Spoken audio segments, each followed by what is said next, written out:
If we look very closely at the skin surface, we can see thousands of tiny openings called pores. These pores are the openings of follicles which are under the skin surface.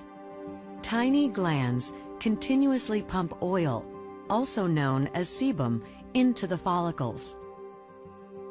The oil travels up and onto the skin. The follicle is lined with cells which produce a material called keratin. This keratin joins the oil that is flowing through the follicle. Bacteria can also be found in the follicles. Every hour of every day, this mixture flows out of the pore openings as long as the pores remain open.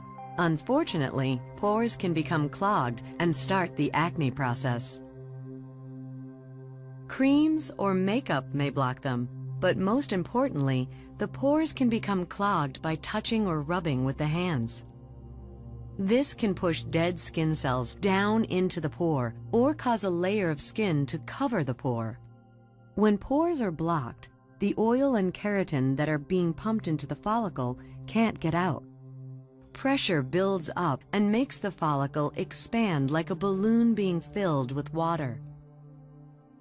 As the follicle gets larger and larger, this stretches the follicle walls.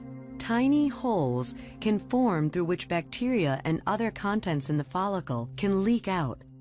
This attracts cells of inflammation, which try to fix the problem.